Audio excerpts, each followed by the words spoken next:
பாலாஜி வணக்கம். டீலிமிட்டேஷன் என்று சொல்லப்படக்கூடிய தொகுதி மறுவரையை எதிர்ப்பு தெரிவித்து தமிழகம் முழுவதும் கருப்பு கொடி ஏந்தி போராட்டம் நடத்தப்பட வேண்டும் என்று நேற்றைய தினத்தில் தமிழக முதலமைச்சர் மு.க.ஸ்டாலின் அழைப்பு விடுத்திருந்த அறிவிப்பு வெளியிட்டிருந்தார். அதனைத் தொடர்ந்து இன்று அதனுடைய அறிவிப்பை ஏற்று தமிழகம் முழுவதும் திமுகவினர் கருப்பு கொடி ஏந்தி டீலிமிட்டேஷன் என்று சொல்லப்படக்கூடிய தொகுதி மறுவரை எதிர்ப்பு தெரிவித்து போராட்டம் மேற்கொண்டு வருகிறார்கள். ஒவ்வொரு மாவட்ட வாரியாக அந்த மாவட்டத்தை சேர்ந்த அமைச்சர்கள் போராட்டத்தை மேற்கொண்டு வருகின்றார்கள். குறிப்பாக தூத்துக்குடி மாவட்டத்தில் கீதா ஜீவன் தலைமையில் திமுகவினர் கருப்பு கொடி ஏந்தி போராட்டம் மேற்கொண்டு வருகிறார்கள்.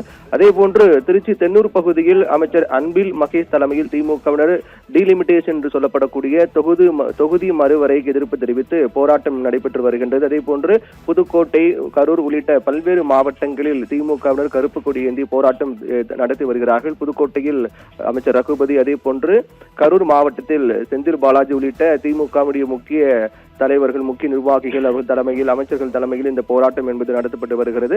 அதே போன்று தொகுதி மறுவரையிற்கு எதிர்ப்பு தெரிவித்து நாமக்கல் மாவட்டத்தில் திமுக நிர்வாக இல்லத்தின் முன்பு கருப்பு கொடி ஏற்றியும் தொகுதி மறுவரை திட்ட நகலை எரித்து முதலமைச்சர் மு.க.ஸ்டாலின் போராட்டம் நடத்தினார்.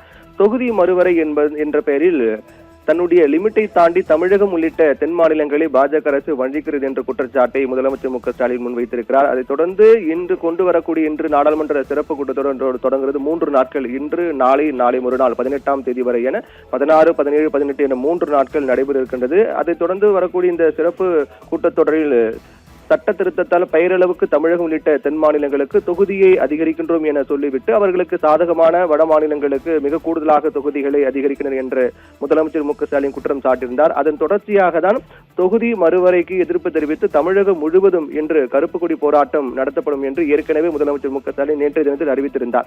அதன்படி நாமக்கல் திமுக நிர்வாக இல்லத்தின் முன்பு கருப்பு கொடி ஏற்றியும் தொகுதி மறுவரை திட்ட நகலை எரித்தும் முதலமைச்சர் மு.க.ஸ்டாலின் போராட்டம் நடத்தினார். மாநிலங்களுடைய உரிமைகளை பறிக்கக்கூடாது என முதலமைச்சர் மு.க.ஸ்டாலின் உள்ளிட்ட திமுக கோஷம் எழுப்பி போராட்டத்தை மேற்கொண்டு வருகிறார்கள். அதே போன்று பல்வேறு கட்சியினுடைய திமுக கூட்டணி கட்சியினுடைய தலைமை அலுவலகம், குறிப்பாக சென்னையில் இருக்கக்கூடிய மதிமுக அலுவலகம், அதே போன்று அண்ணா அறிவாலயம், முதலமைச்சருடைய இல்லம் உள்ளிட்ட பல்வேறு இடங்களில் கருப்பு கொடி ஏற்றப்பட்டு எதிர்ப்பு தெரிவித்து போராட்டம் நடத்தப்பட்டு வருகிறது. அது மிக முக்கியமாக தான் ஒவ்வொரு மாவட்டத்திலும் மாவட்ட வாரியாக நாம் திரையில் பார்த்துக் கொண்டிருக்கிறோம். மாவட்ட வாரியாக தூத்துக்குடி, திருச்சி, புதுக்கோட்டை, கரூர் உள்ளிட்ட மாவட்டங்களில் பல்வேறு மாவட்டங்கள் திமுகவினர் கருப்பு கொடி ஏற்றி போராட்டம் தெரிவித்து வருகிறார்கள். அமைச்சர் கீதா ஜீவன், அதே போன்று அன்பில் மகேஷ் பொய்யாமொழி, ரகுபதி, செந்தில் பாலாஜி உள்ளிட்ட அமைச்சர்கள், அதே போன்று முக்கிய நிர்வாகிகள் அனைவரும் கருப்பு கொடி ஏந்தி எதிர்ப்பு தெரிவித்து போராட்டம் மேற்கொண்டு வருகிறார்கள். இந்த தொகுதி மறுவரைக்காக சிறப்பு கூட்டத்தொடர் இன்று கூடுகிறது. நாடாளுமன்ற சிறப்பு கூட்டத்தொடர் இன்று, நாளை மறுநாள் என 3 நாட்கள் கூடுகிறது. இந்த 3 நாட்களின் தொடர்பாக கொண்டு வரப்பட்டு அந்த முயற்சி என்பது முழுக்க தென் மாநிலம் வஞ்சிக்கக்கூடிய முயற்சி என்று திமுக தொடர்ந்து குற்றம் சாட்டி வருகிறது.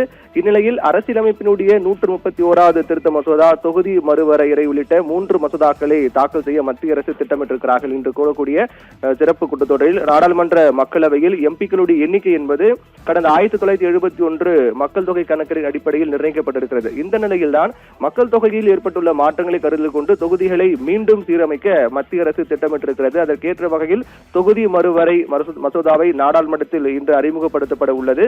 இந்நிலையில்தான் தற்போதைய மக்களவையில் அதிகபட்சமாக 550 உறுப்பினர்கள் நியமிக்கப்படலாம் என்ற நிலையில் 543 உறுப்பினர்கள் தேர்வு செய்வதே தேர்தல் நடைபெற்று வருகின்ற சூழ்நிலையில் புதிய தொகுதி மறுசீரமைப்பு மசோதாவின்படி மக்களவை உறுப்பினருடைய எண்ணிக்கை என்பது கிட்டத்தட்ட 800க்கும் மேலாக அதிகரிக்கும், 850 என்ற அளவில் கூட அதிகரிக்கும் என்றுதான் கூறப்படுகிறது.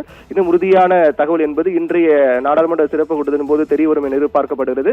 இப்படி இருக்கக்கூடிய சூழ்நிலையில் தான் அதைத் தொடர்ந்து மகளிர் இடஒதுக்கீட்டை முன்கூட்டி, அதாவது 2029 மக்களவை தேர்தலிலேயே அமல்படுத்த மத்திய அரசு முடிவெடுத்திருக்கூடிய நிலையில் அதை விரைவுபடுத்தக்கூடிய வகையில் தான் தொகுதி மறுவரை மசோதாவுடன் மகளிர் இடஒதுக்கீடு சட்ட திருத்த மசோதாவும் நாடாளுமன்றத்தில் அறிமுகம் செய்யப்பட இருக்கிறது. இதன்படி தொகுதி மறுவரையில் மகளிருக்கு 280 இடங்கள் ஒதுக்கப்பட வாய்ப்பு இருப்பதாக கூறப்படுகிறது. இந்த நிலையில் தான் இந்த மசோதாவை இன்று முதல் 18ஆம் தேதி வரை நாடாளுமன்ற சிறப்பு கூட்டத்தொடர் நடைபெற உள்ள நிலையில் நிறைவேற்ற மத்திய அரசு முயற்சி மேற்கொண்டு வருகிறது. இதனிடையே வட மாநிலங்களுக்கு அரசியல் வலிமையை வாரி வழங்கினால் தமிழ்நாடு வேடிக்கை பார்க்காது என்று முதலமைச்சர் மு.க.ஸ்டாலின் ஏற்கனவே எச்சரிக்கை விடுத்திருந்தார். தொகுதி மறுவரைக்கு எதிராக கருப்பு கொடி போராட்டத்தையும் அறிவித்திருந்தார். தமிழ்நாடு முழுவதும் வீடுகளில் இன்று கருப்பு கொடி ஏற்றி மக்கள் எதிர்ப்பை வெளிப்படுத்த வேண்டும் என அழைப்பு விடுத்திருந்தார்.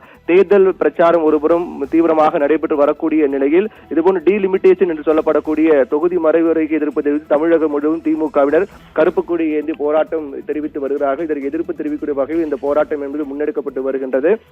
அது குறிப்பாக ஏற்கனவே கூறியது போல தூத்துக்குடியில் கீதா ஜீவன், அதே போன்று திருச்சி மாவட்டம் தென்னூரில் அன்பில் மகேஷ் பொய்யாமொழி, புதுக்கோட்டை மாவட்டத்தில் ரகுபதி, கரூர் மாவட்டத்தில் செந்தில் பாலாஜி உள்ளிட்ட ஒவ்வொரு மாவட்ட வாரியாக அந்த மாவட்டத்தின் பொறுப்பை கவனித்து வரக்கூடிய அமைச்சர்கள், முக்கிய நிர்வாகிகள், தலைவர்கள் தலைமையில் திமுகவுடன் இந்த போராட்டத்தை முன்னெடுத்து வருகிறார்கள். தமிழகம் முழுவதும் இந்த போராட்டம் முன்னெடுக்கப்படும் என்று முதலமைச்சர் மு.க.ஸ்டாலின் அழைப்பு விடுத்திருந்தார். அதன் அடிப்படையில் தான் இந்த போராட்டம் என்பது நடைபெற்று வருகிறது.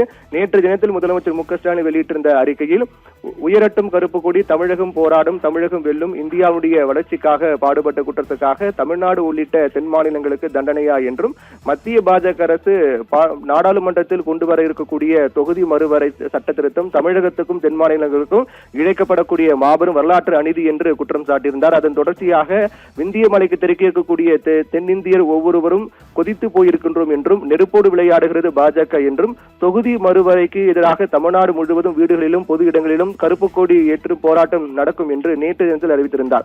தமிழகத்தினுடைய குரலை மதித்து மத்திய அரசு பின்வாங்கவில்லை என்றால் அதற்கான விளைவுகளை நீங்கள் சந்திக்க வேண்டியிருக்கும் என்றும் மத்திய பாஜக அரசு முதலமைச்சர் மு.க.ஸ்டாலின் எச்சரிக்கை விடுத்திருந்தார். இதற்காக மிகப்பெரிய விலையை நீங்கள் கொடுக்க வேண்டியிருக்கும் என்றும் தெரிவித்திருந்தார். திமுக தலைவராக அனைத்துக்கு மேல் சுயமரியாதையுள்ள தமிழாக மீண்டும் எச்சரிக்கின்றேன் என்றும் இவ்வாறு முதலமைச்சர் மு.க.ஸ்டாலின் நேற்றைய தினத்தில் தெரிவித்திருந்தார். அதன்படியே இன்று தமிழகம் முழுக்க முதலமைச்சர் மு.க.ஸ்டாலின் அறிவிப்பை ஏற்று திமுகவினர் அவருடைய வீடுகளிலும் பல்வேறு இடங்களிலும் ஒன்றாக கூடி எதிர்ப்பு தெரிவிக்கக்கூடிய வகையில் கருப்பு கொடி ஏற்றி போராட்டம் மேற்கொண்டு வருகிறார்கள்.